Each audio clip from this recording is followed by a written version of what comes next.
Hello, captains of Armband. Welcome to the first episode of Learning Together with Mr. Ajit Bright. And before starting the show, sir, how have you been? And welcome to our today's show.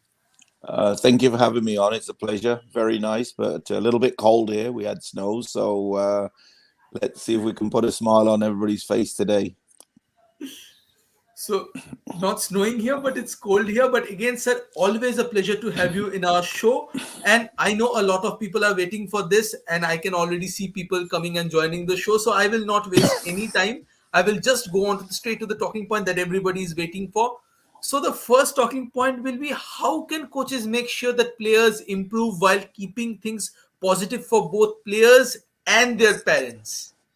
That's a great question, and I think we've discussed it many times. I think you have to set up a positive environment, the culture, and as a coach, do you know the parents and the player really, or is he just a 44 comes into training, goes away, and you don't know whether he has a brother, sister, what culture he's from, the religion, and particularly of India. And again, do you know what his parents' names?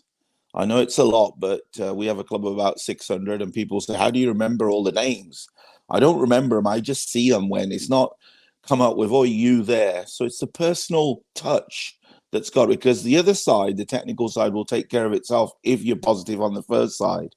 And be yourself. Don't try to be anybody else, but get to know the players and the parents. That's just as important as you know the technical content too. And as you raised a very interesting point in knowing the names and knowing all those surrounding the game, but one thing that I've often seen is that the feedback becomes very important. So, what things do you do to encourage players and their parents to give positive feedback and also talk constructively with each other? That's a very important aspect, I guess. I think so. The positive feedback from parents, it's a triangle, right? You, the players, and the parents. But if you don't set that environment that you're not approachable, then it's very difficult for them to break the barriers. The other one is communication. Are the players comfortable to be able to approach you and say, Ajit, have you got 5 minutes? We'll say, yeah. Not, well, no, I'm too busy already. See me today after lunch, I'll make 5 minutes. Sometimes it's 10 minutes, 20 minutes. Do the parents know that they have access to you?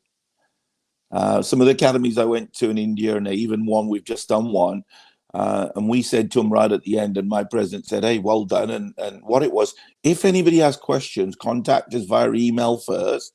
And then what we tend to do is I'll say with the parent, when do you have time for coffee? When can you come in? When did last time do you have your parents visit your facility? Or is it they just drop the kid off at the bus stop and he gets his shirt? Have we discussed the academic side? So it's all down to communication and the environment. I think they're two key areas. Take the technical to one side, but treat it like somebody that you know as a friend. When did you last pick up the phone? When did they last pick up the phone? Okay. No, very interesting point that you raised. I will just talk. In India, the parents are very hands-on with their child, be it studies, be it anything. I still remember my parents going to my tuition on the first day to just see what the environment is. So, football in that regard is also very important, as important as academics, I guess. So, Yeah. here also, I think the communication with the teacher will help the student because it Yeah. will ease his pressure and will also make the parents a bit more assured that Uh, yes, my kids is in right hands. Absolutely. And I think it's their sort of responsibility. We shouldn't say duty and job. As a parent, I have two boys. It's my responsibility to make sure that we're getting what we've signed up for, they're benefiting. And again, for me to make a decision down the road, is it still the same environment? Because one thing we do, we only train our players in the current club to another one. Then we have a partner club that we move them on to. But if we start doing their job and say, we can do this, but we're not very good at it, well, a parent should be able to say, hey, thank you very much. You've done a great job. We're now moving him on to where it's more suitable for the child or the athlete academically. Yeah. It's a very important point. I think it's a very interesting point as well. But now the next question is very, very much similar to this one, but a bit different. I will uh, just go straight on to it. That is thinking about the long-term effects. Can you share stories or examples showing how good communication between players and parents has helped players to grow on and off the field, because we have often seen players talking about the role of their parents and the role of their coaches or role models, and how important was they in them becoming a player. So I will just go on to this one. Yeah, we've got a few examples we've used over the years. We've got a boy now, I think, at the Whitecaps, and his mum and dad actually didn't want him to do football.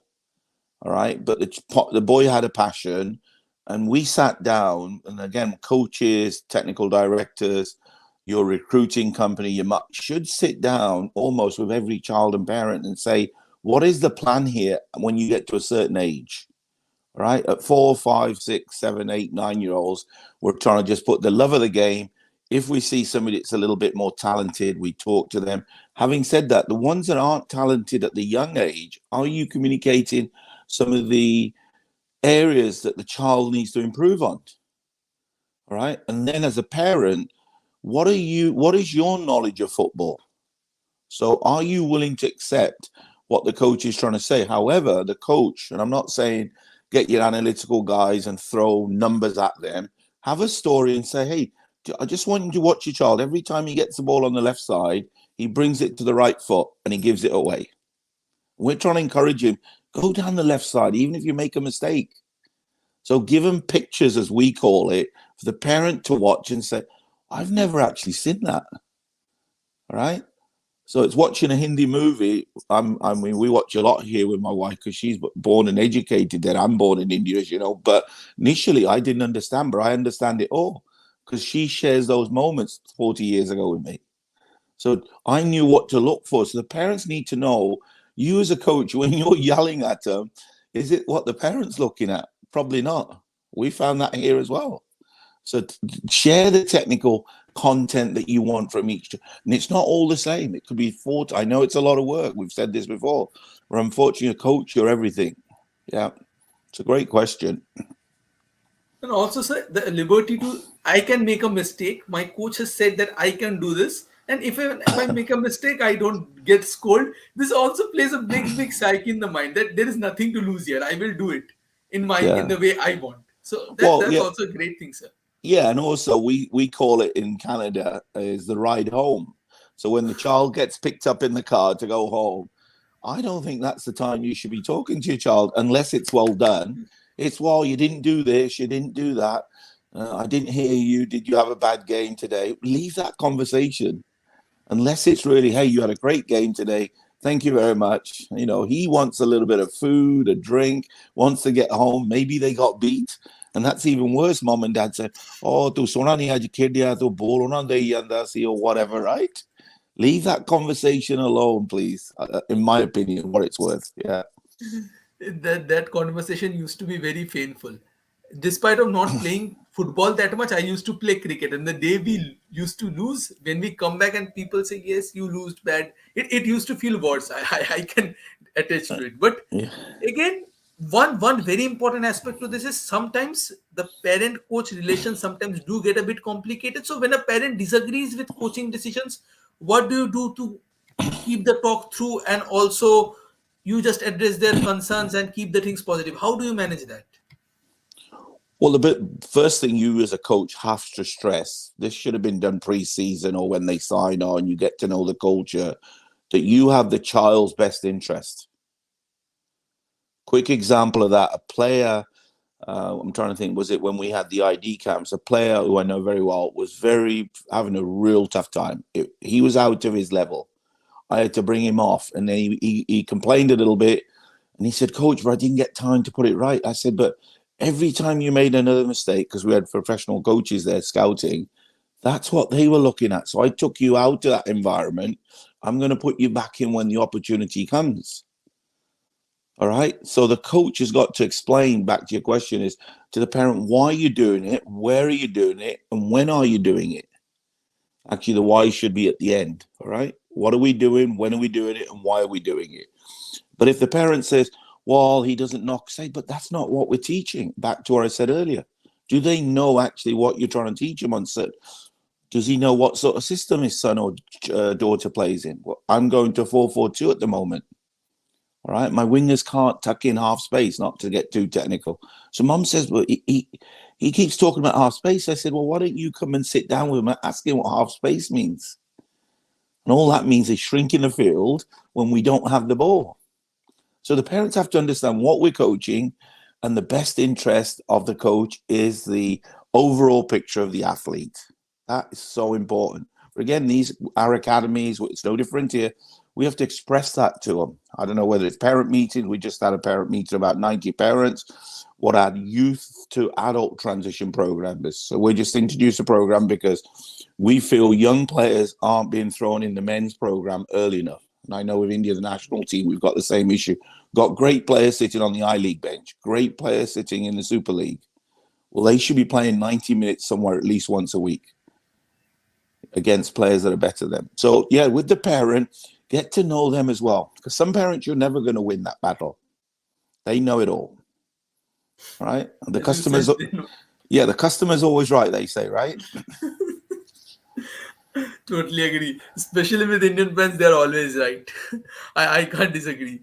But how do you make sure that everyone, players, parents, knows what's expected when it comes to communication and being part of the team? So let's bring the model from top to bottom. I hate that, but who is your owner? Has he asked the marketing people?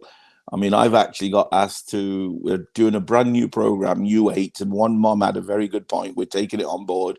What is the expectation for our U8 development player? So I've got to come up with a 10. Well, we already have it, a 10-week template. What do they train? What times they train? What do we expect from the parents? What do we expect from the player? And what will they get in return from the club? 10-week program. All right. So it's very clear whether it's on a website or on your documents or when they come in. Because I want to know, it's like me and you going shopping. My wife's a vegan. She constantly reads the labels of ingredients.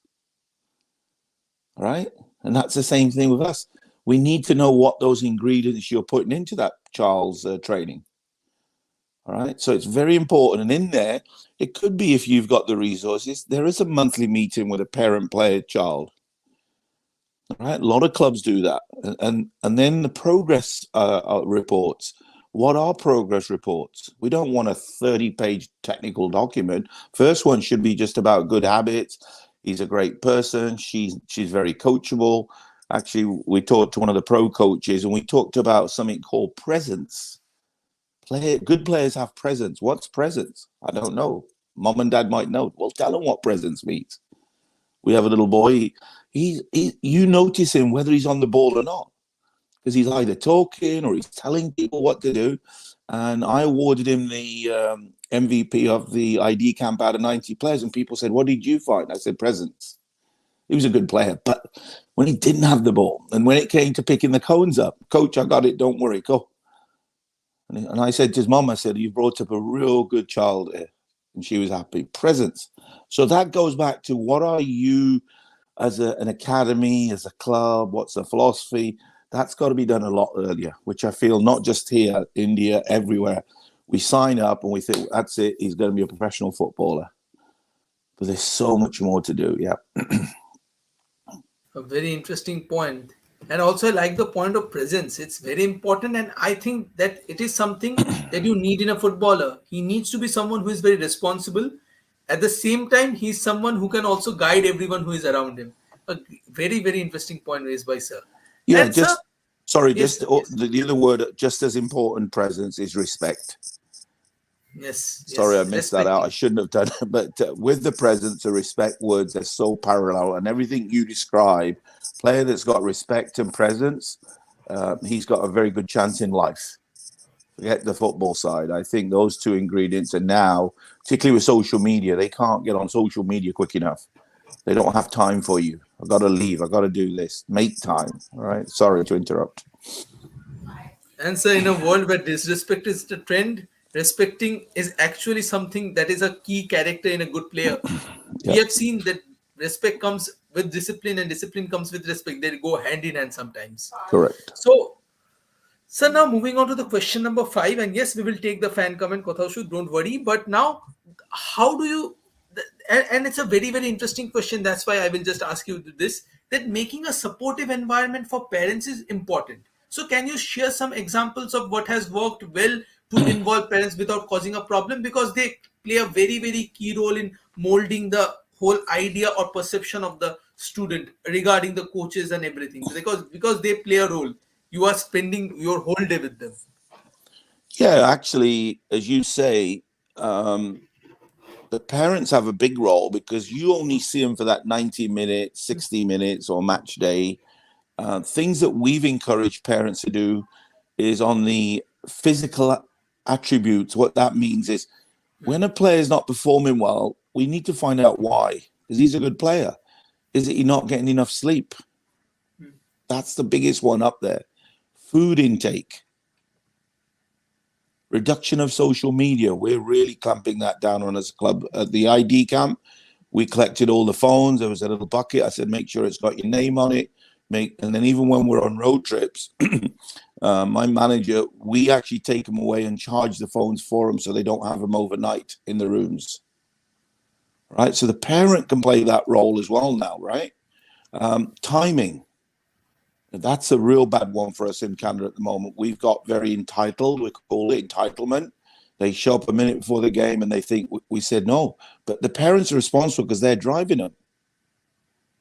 All right. So the list goes on and on. But again, have we as an organization put those expectations clear? We have once a month, something called a hall meeting, town hall, where parents come in to discuss these face to face with myself.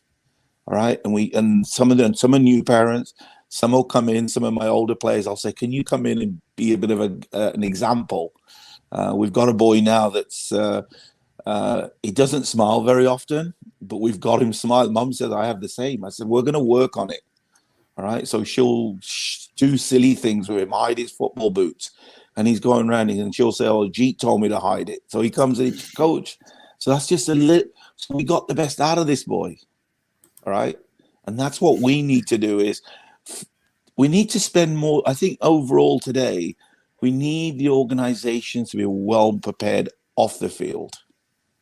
All right. Expectations, parents, you, me, being on time. If we do it, I'm sure they'll follow. All right. But these are great questions. Again, nothing to do with the technical side. I think last time we did another one of these pods with another company, and we stressed about the importance of this side.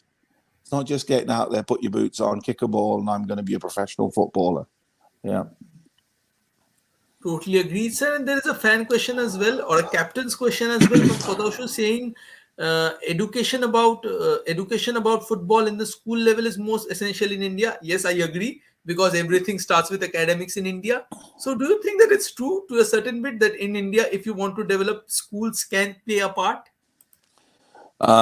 I've actually written to the Indian Federation since 2018. I know we've got the academy starting with Arsene Wenger. Quick story, we did that 2013. I might be wrong. When Scott Donnelly was the TD, they opened a centre like that. I was actually offered a job to go full time there, but I wasn't ready to come back to India. But to me, the biggest influence we could have turning the passion on, because we're not going to beat cricket, right? But we can be very close. Let's introduce football or soccer as a curriculum at the schools. Whether you're a boy, you're a girl, I can't run fast, I'm overweight, I still get the opportunity. We did a program here with Delta District School. At the 13-year-old level, their coaching that we gave them became part of the curriculum and they got accreditation. We had 92 boys and girls sign up, and they get soccer four times a week, hour and a half. To me, it's a captive audience. All right. And then on the other side, as a school principal, they're getting physical activity, which again, one of your comments, it's physical activity is lacking throughout the world. All right. And here's a moment, say, every Tuesday and Thursday, we're all going to go and play football. It could be just a fun thing. You don't need to bring an expert in. Let's just run around the field, make some fields, have some games. And then if it takes off, like our academy did, we then started structuring the technical side.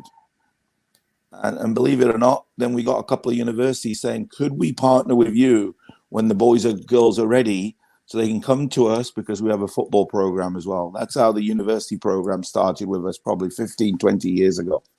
Yeah.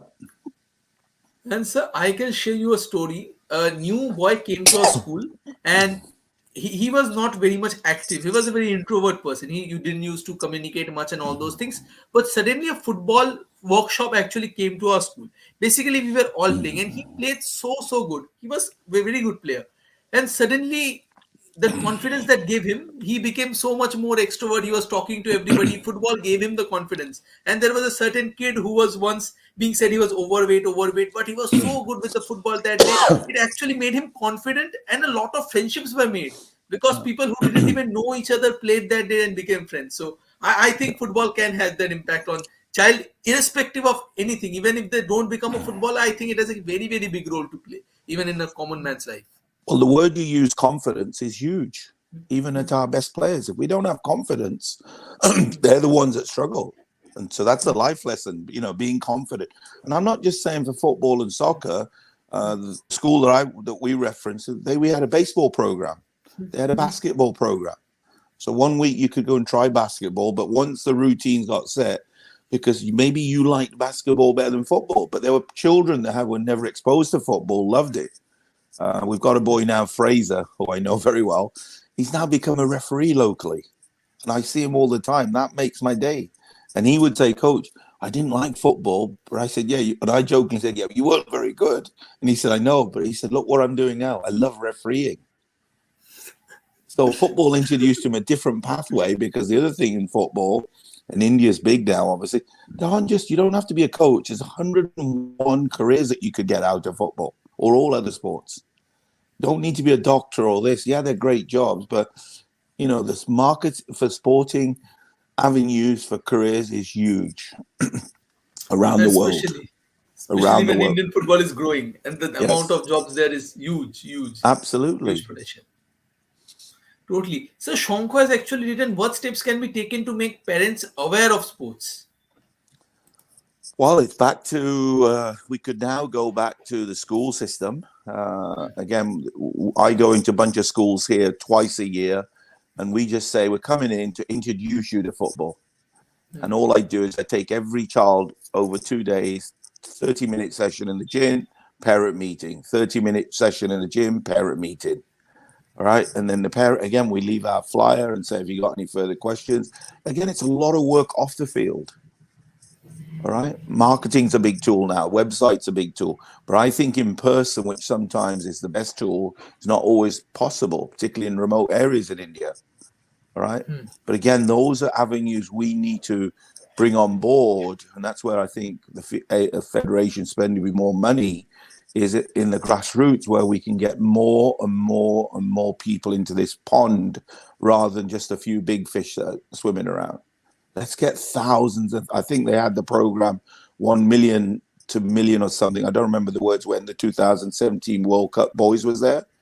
Well, we should have been giving away free tickets for the games. Don't have empty. Even with my league team, I've got a club I'm doing a little bit of consulting. I said I would go to all the local schools, anybody under 12, free ticket. I think we did it with Ajit actually at Ludhiana as well.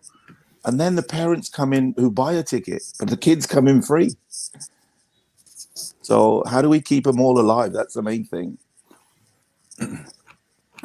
A very interesting point. I think Shonko has gotten his answer. I will just move on to the last two questions of the day, but two very important questions nonetheless. That is, when there's not enough communication between player and parents in football, what are the common problems that can come up, and how do you fix them as a coach? To me, the biggest one we have here is playing time of a player. All right. So we have a player, his playing time starts going down and down and down. And then you haven't communicated maybe to the player why or to the parent why. All right. So I think it's a moment where if you get situations like that, you need to sit down with the child or the athlete to talk about that issue or the lack of communication. Because otherwise, what you're going to get is the parent's going to come to you and say, well, how come my son's not playing? How come he's always on the bench, particularly at the youth level? All right. And then the other one is when you don't play him at all, As an example, actually, we just got a little boy, Louis, but we find out the parents haven't been bringing him to training. So I had to actually reach out to the parents and saying, look, it's difficult to play him on match days. He's never at training. And they become difficult. So one thing that we've now introduced is, for the last 3 or 4 years after COVID, is a general number, 60% of attendance of the child. All right, because if you're doing a part-time academy or part-time club, you're not there full-time. Full-time's different because they're there. But even when they're full-time, what's he like off the field? Like, is he always late? Does he have the equipment ready? Is he eating? Right, in the full-time academies.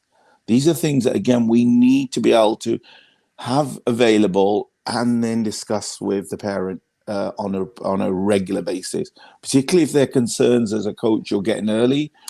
Should be going to your TD or whoever the boss is, the manager, and saying, we really need to get these parents in, or can we have a Zoom call? With technology, it's easy. Look at me. I'm sitting the other side of the world. I'm talking to you guys.